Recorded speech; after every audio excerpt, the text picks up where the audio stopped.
Hello, friends, and welcome back to Staying in My Lane podcast.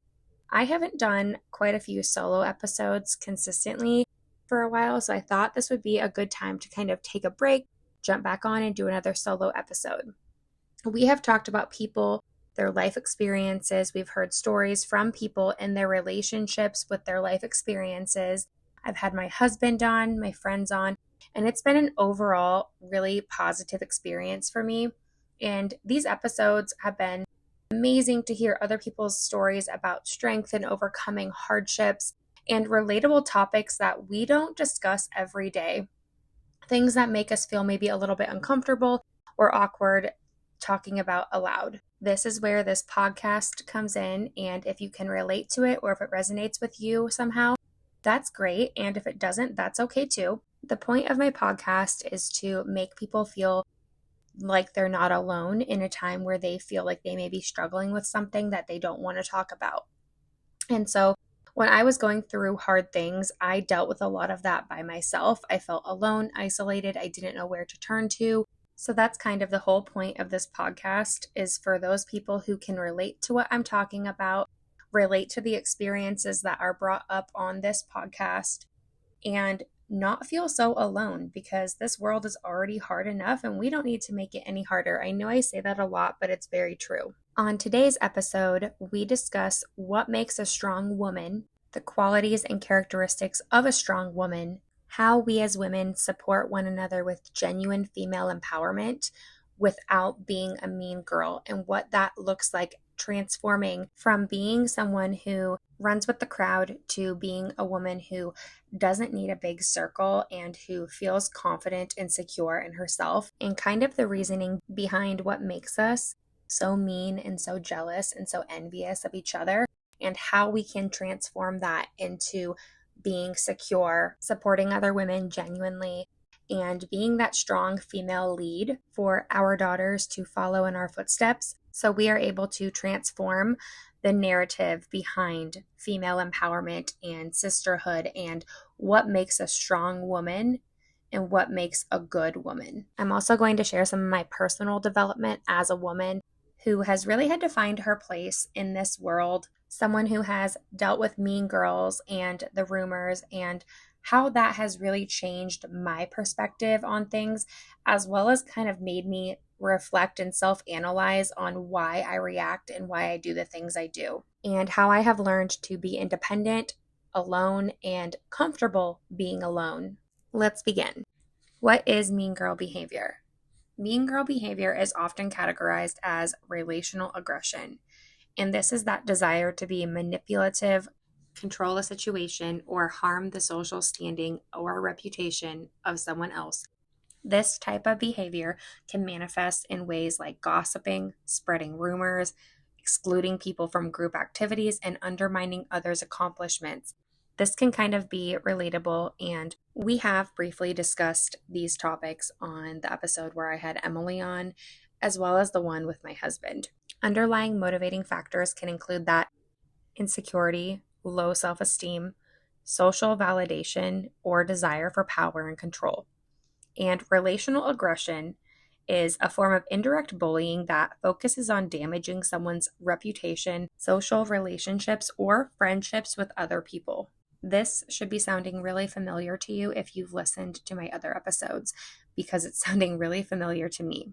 Individuals who are engaging in this mean girl behavior try to feel more powerful or secure by pulling others down. And, that's the thing I've said before in other episodes, and I will say it again if you have not listened. If you are talking about someone behind their back, that says more about you doing the talking rather than the person you are talking about. And that really comes back to validation and wanting that social acceptance. That need for social validation and the desire to be controlling or have power over other people can also drive that mean girl behavior. And that's really where that mean girl behavior takes part, and can be influenced by social pressure or the desire to maintain a certain social status or fit into a group or gain the attention or approval of a group that someone is desiring to fit into. And really thinking about it, these behaviors are learned. We are not born being mean. We learn these behaviors by observing people in our lives as we grow, this behavior can be learned by a mother or a grandma or an aunt or a sister. These behaviors can be learned as a way to cope with difficult situations or insecurities. Mean girl behavior can have lasting impacts on individuals, affecting their self-esteem and their social confidence and even their mental health, as we've heard from those who have joined me on the podcast so far. With my own personal experience, I feel that women who tear each other down, criticize each other, judge each other, talk behind each other's backs, and kind of create that drama and those rumors is often to make themselves feel better about their own internal struggles. And it's often a reflection of how they're feeling on the inside. Women may inadvertently perpetuate that behavior that they wish to overcome for themselves onto someone else. And when we think about women being in competition with one another, mean girls can use that as a way to gain control, to keep another woman that they feel threatened by down, which means that they're insecure with themselves. Therefore, they will mistreat, compete, or degrade another woman behind her back. Why are we so in competition with other women while in society we put on this whole female empowerment front? I just don't feel like sometimes it's very genuine. And I feel like as women, it's easy for us to play the victim role instead of taking accountability for who we are as women and kind of transforming and reflecting on that to turn it into something positive. For me, once I was out of that mean girl drama group that I so badly wanted to be a part of in the moment, I was able to see things more clearly and reflect on my own qualities that I need to improve upon and kind of look at how I was dragged down or influenced by that peer pressure. And one thing that just came to mind is girl code. In reality, I think a lot of times we say girl code only to make ourselves feel better and not actually follow the girl code. And this all goes back to that mean girl behavior. I have witnessed women who are friends with other women, and I have witnessed them going behind their friend's back to gain attention from their friend's husband or boyfriend. And this goes back to my whole saying that we need boundaries in relationships. That's not controlling, it's healthy. And it's critical if you want to have a healthy relationship, which we will talk about more in a later episode about divorce, infidelity, and open relationships, which, by the way, do not work. But anyways, back to my point. I have seen women who are friends with other women and they will kind of go after that woman's husband or boyfriend because they see that way in and they see some sort of competition for attention.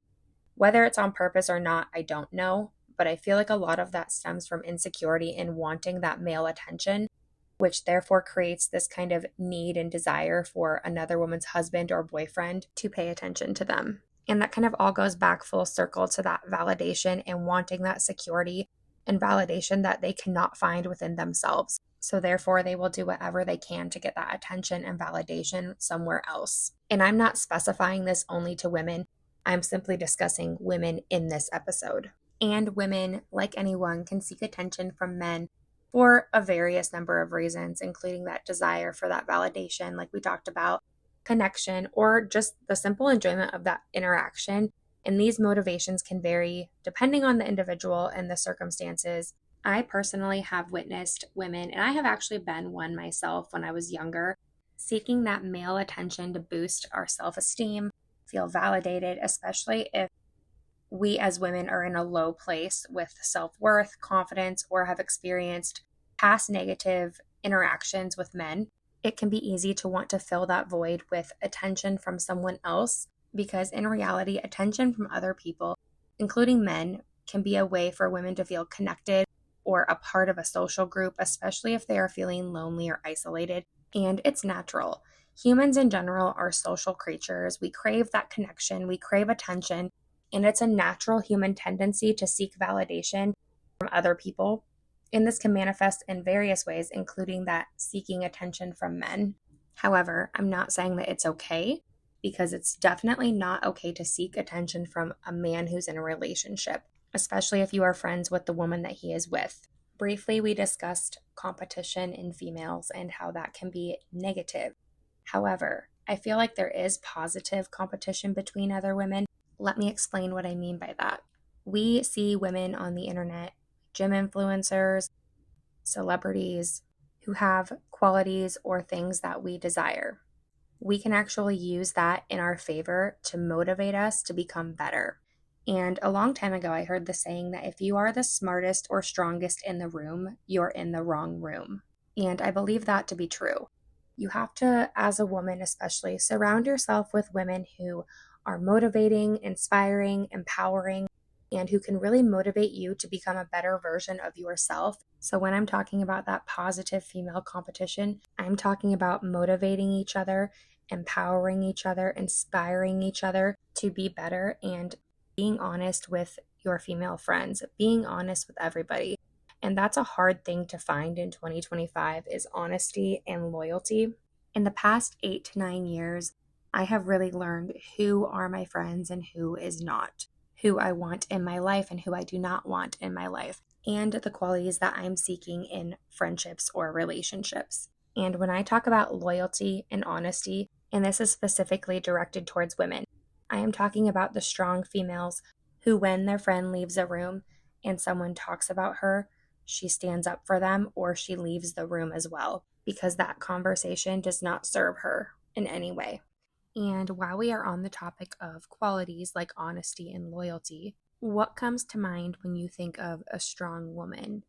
What are some qualities that she has or possesses that are a sign of strength and security? When I think of a strong woman, I think of having core values and character, such as integrity, honesty, forgiveness, humility, and compassion. Maintaining those strong moral principles and values in all actions across all personal, professional, everything, and being able to treat others with that consideration and understanding, even when it's difficult, because as we know, it's not always easy to not react or not want to say something that can be hurtful or judgmental. But these being qualities that are very important. And personally, for me, when I think of strong females, this is what I think of. Women who have personal growth and development, that self-awareness for understanding their strengths, their weaknesses, and working on those areas that require that improvement. And for me, that took a long time to accept and acknowledge. And it took a lot of self-reflection to be able to identify for myself what qualities I could improve upon and why, which led me to analyzing why that was so hard for me to even accept or acknowledge that I needed to change or improve upon things, because I thought maybe I was doing well, but then I had people who I valued in my life or value in my life and were able to tell me that I could do better or there was something that I could do differently, which looking back, I was probably pretty resentful at the moment. But now I'm grateful because once I put that work in, I felt so much better. And now I'm in a place mentally where I feel so much better. For me, one of the qualities that I thought I was doing a good job at was active listening, which in reality is kind of ironic because I'm a social worker and listening is kind of what I have to do in my profession. But in my personal life, it's very hard for me. Well, not anymore so much, but it was very hard for me to actively listen without becoming impatient or judging.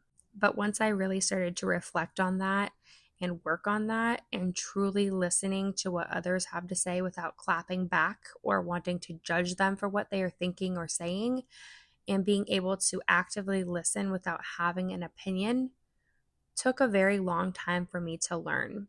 And I'm still learning. I have so much growth to do and so much more work put into myself, but I feel so much more empowered to be able to be a supportive friend, a supportive wife, a supportive and encouraging mother, and be that example for my children so that they have a positive role model. And I'm still working on that. It takes so much effort and so much dedication and honesty to become a better version of yourself, continuing to work on yourself and paying attention to when someone that you value in your life is telling you that you need to do something to better yourself, doing that and taking that criticism without becoming defensive is a very hard thing to do. But as women, I think it's important to teach our daughters that we are not always right, and that in order to be a strong woman, we need to be able to take that accountability and ownership for our actions in order to become the best versions of ourselves,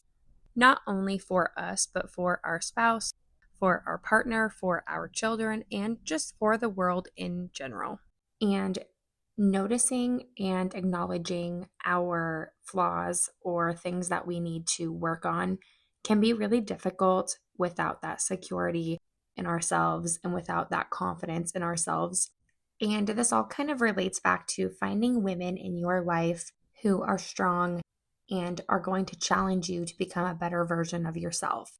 And honestly, sometimes it's hard to not compare yourself to other women because, again, it's only natural, not just for women, but for everybody in general, to experience envy or jealousy when we see something that we want within ourselves. And women, especially, may envy or compare ourselves to other women, leading to feelings of inferiority and a drive to outdo them, which leads some individuals to use it as a competition to kind of boost their own sense of self-worth and achievement, potentially even at the expense of other people. And that criticizing or judging others can be a manifestation of our own internal struggles and insecurities, which again leads to finding people who uplift you. Which, thinking now about it, I heard a podcast the other day, and I cannot remember which one it was on because I do listen to a lot of them, but they talked about penthouse people and basement people. And penthouse people being those people in your life who lift you up, motivate you to be better, make you happy. You feel a sense of joy and positivity when you see them. Whereas basement people pull you back, drag you down, and bring out the negative feelings or harmful ideologies that we are trying to get away from if we are trying to make self-growth. So we really want to surround ourselves with those penthouse people, the people that make us feel happy, the people that help us grow, and the people that are pushing us to be better versions of ourselves when we feel that we don't want to. Those are going to be your people who are motivating us when we are feeling like we can no longer move forward.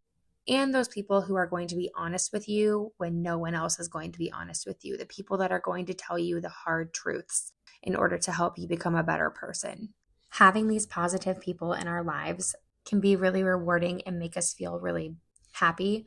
And so transitioning from a large friend group to a smaller, more intimate one can be a natural shift. As we grow, we mature, we prioritize those deeper connections and reflect on how we can have that self-growth as a person. And that often means that we are going to have to prioritize and focus on quality over quantity and finding more genuine friendships and relationships that are meaningful, relationships or friendships that are going to bring out the best version of you. As we grow, our priorities, our interests, they change, which kind of leads us to seek closer relationships with fewer people or kind of bring our circle smaller. Smaller groups can provide more opportunity for building trust and understanding on a deeper level, especially when you're focusing on that quality over quantity, instead of being a part of a large group, which can be shallow, drama-filled, fake, and honestly cause a lot of problems. People may choose to invest their time in a smaller, more intimate setting where you can focus on building that small group of truly close friends who challenge you and bring out the best version of yourself, like I just talked about. And one thing I think is not talked about enough is when you do go through this stage, it's very lonely, it's very isolating. And sometimes people may realize that they need to prioritize their own well being and focus on building stronger, more meaningful connections or relationships with people, which in the end is beneficial and it has a positive outcome. But in the moment, it can feel very lonely and very hard to navigate. Because when we think about that, being alone with our thoughts or going from having a large group of friends to having a small, more intimate setting of friends, that can be very uncomfortable, very weird to sit in your thoughts quietly, spend more time by yourself. However, the benefits of having a smaller circle include having stronger trust and support. In smaller groups, there's often a greater sense of trust, loyalty, and support among the friend group, which in turn leads to more authentic, meaningful friendships. Smaller groups can facilitate more open and honest communication, which allows for those deeper connections, and there's less pressure and competition in smaller groups of friends. Individuals may feel that less pressure to fit in or compete for attention, which allows them to be more authentic. Like I just said, having those authentic and meaningful friendships. How do we transition from having that large group to a smaller group? Some things that we can do is think about which individuals in our lives we feel closest to and invest more time into building stronger, more meaningful connections with that person. Gradually move into smaller groups of friends to hang out with instead of always participating in large group activities. And prioritizing that one-on-one time with those people that you feel closest to or that you want to invest more time into can all be some ways that you can kind of transition from having a large group to having that smaller circle, which in turn can create a more secure and authentic friendship. And as you build these stronger relationships with your smaller circle of friends, you may also naturally develop new friendships with people that share similar values, morals, and interests with you as well. When we think about women versus women, society often encourages comparison and competition, particularly in the areas of appearance, career, and relationships, which can in turn lead to feelings of jealousy or envy, especially when one feels that they are not measuring up to that certain standard. And when we think of jealousy, jealousy is a complex emotion. There's no one size fits all explanation, and understanding the root causes of our jealousy or our envy can help us navigate these feelings more effectively and in turn build healthier relationships with not only other people but with ourselves. Because when we are able to reflect on why we are feeling an emotion and get to that root cause of it, we can build upon our strengths and kind of navigate those relationships with not only other people, but also with ourselves. And while we talk about self-growth, being comfortable with smaller groups, recognizing why we feel the way we do, being comfortable with solitude and being alone allows us as women to kind of embrace that self-discovery, reduce that reliance on external validation, and kind of create that stronger sense of self-reliance and security. And for me, when I'm sharing my personal experience about learning how to be alone, it took me a very long time to feel comfortable being alone with myself. But once I was able to do that, I was able to kind of have that security that I was looking for and I didn't know how to get. And once I was comfortable with being alone, I stopped needing attention from other people. Not saying that I was craving that attention, but I wanted to be by myself. I wanted to provide a space for myself, exploring my thoughts, my feelings, my values without that external pressure or influence. And now I am comfortable being alone. I don't rely on other people for that validation or happiness. And I have been able to kind of foster my own emotional independence and deepen my self-awareness and understanding, which has led to more personal growth and stronger personal growth for me, which in turn has boosted my self-esteem and my self-worth. And being comfortable with solitude has allowed me to kind of make more choices, plan my time in a way that aligns with what I want to do and what I feel is productive for me. And although I'm still working on this and there is always room for self-improvement, this has created a stronger sense of self, which can and has led to more fulfilling and stronger relationships that bring me that peace and security. And that's overall really helped me to find who I want in my life or who brings value into my life. I used to dread being alone. I used to want that big circle, and I've talked about that previously. But now, learning to say no to commitments that don't align with my needs, my preferences, or what I believe, that has allowed me for more time for that solitude, that time to reflect on how my life is going, what I need to do differently, and kind of how I need to nurture myself and take care of myself And I really had to kind of grieve those friendships or relationships with women that I thought were my friends and start to push myself to not view being alone or having a smaller circle as a punishment. Instead, seeing it as an opportunity for growth, reflection, and self discovery, which overall has made me a better mother, a better daughter, a better wife, and a better friend. So, when we think about all of this conversation and what makes a strong woman, how do we help our daughters and even our sons? What are some ways that we can set an example of being a strong example of a woman for our children? One of the first things that I think is really important, and I'm going to specify for daughters right now, let them see you make mistakes, let them see your flaws. As little girls, we kind of put our mothers on a pedestal. Most of us do. And we think that they can do no wrong. And as an adult now, as a mother, I know how off the mark that this is.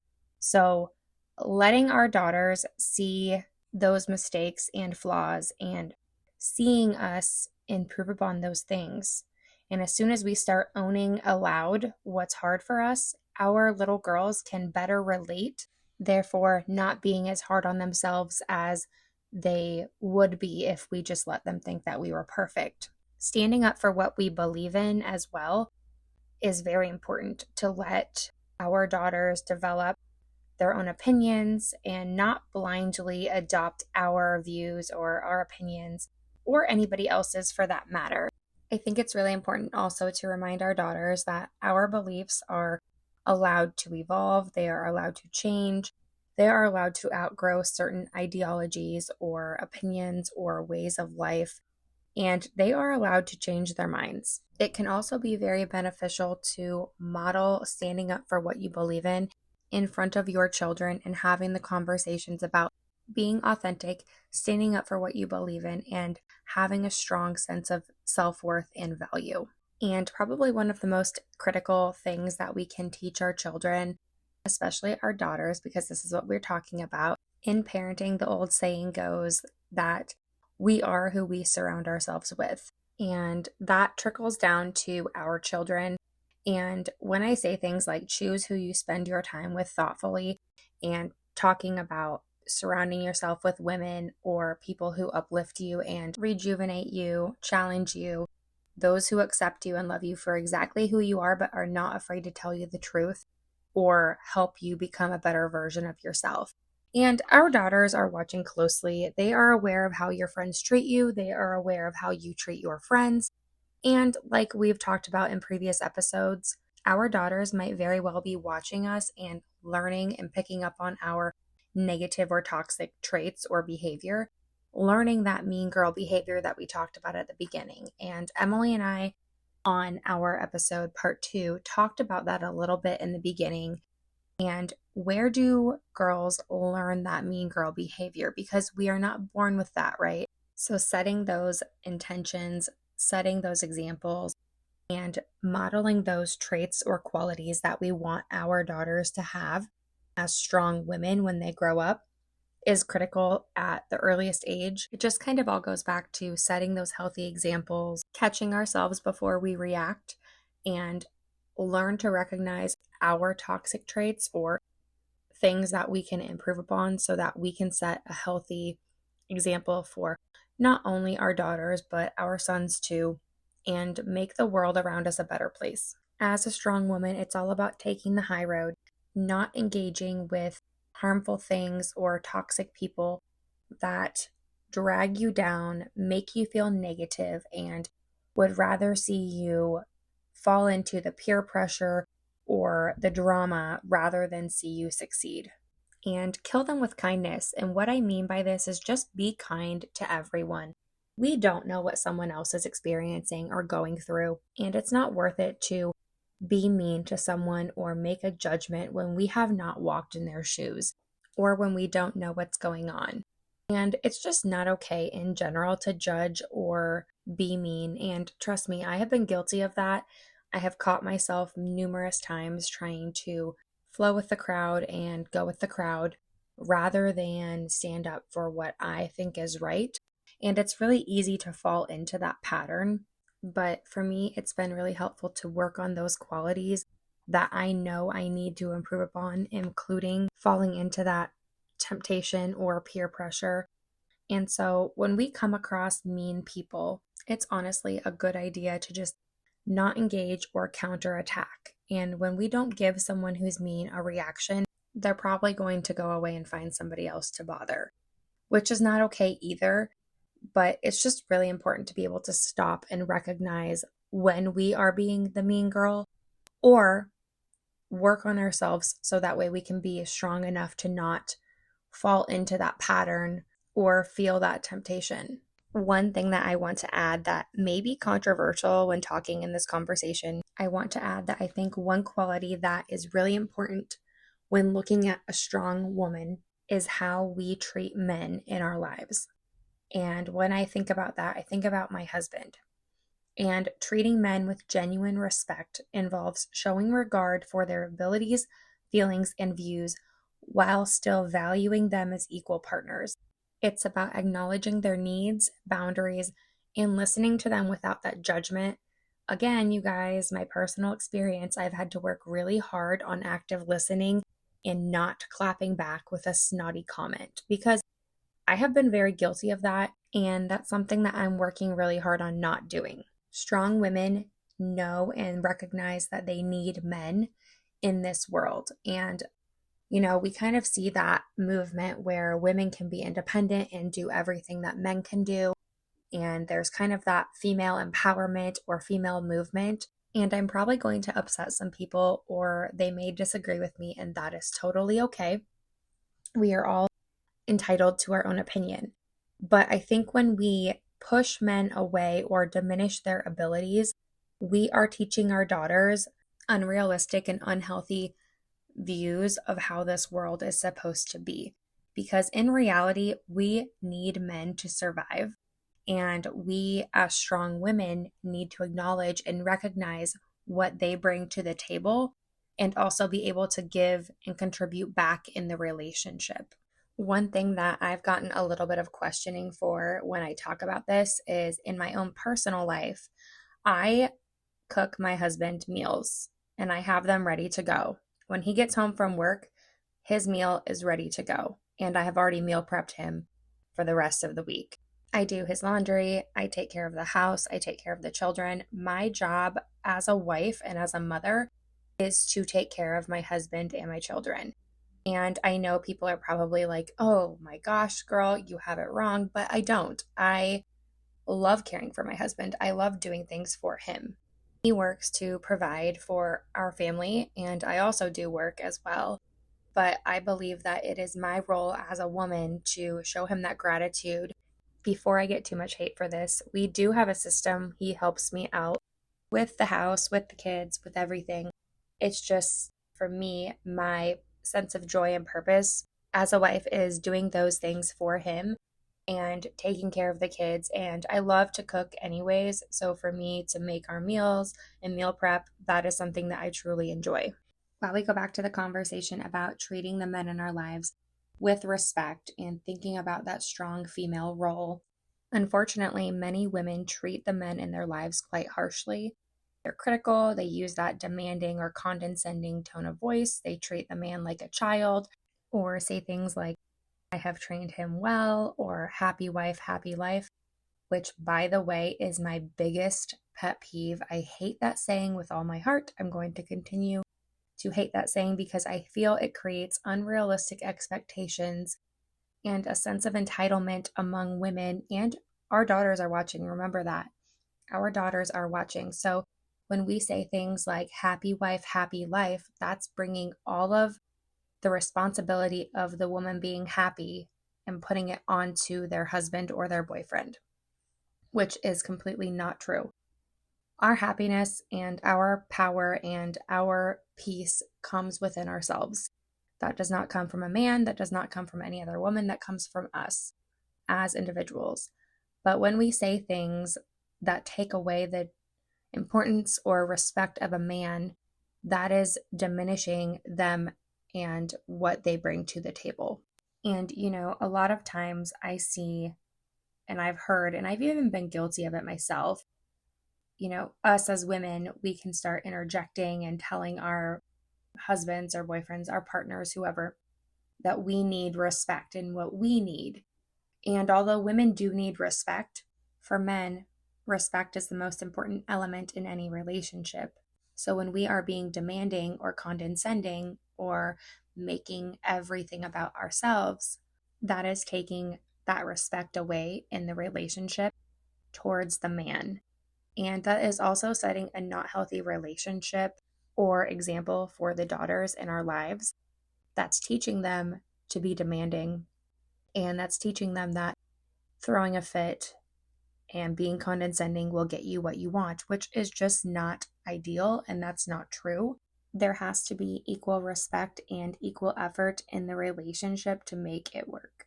In reality, we need both men and women and their qualities and the capabilities of what they bring to the table to have that balance in this world. Without men, we would not be able to bear children. We would not have infrastructure. We would not have a lot of things. And without women, we would not be able to feed our babies. We would not be able to raise our babies. We would not be able to have babies. So men and women are what keep the world moving. I know it seems like we got off on a tangent, but I really wanted to add that piece in about setting that example for our daughters and understanding that we need men in this world. And as women, we should not feel entitled to anything just because we are a woman. And I know that's a very controversial statement, but I think it needs to be said. I am going to have my husband join me, and he's going to discuss the struggles of being a man, both past and now present in 2025, and kind of what he's experienced as a man and the difference between men versus women and how it differs.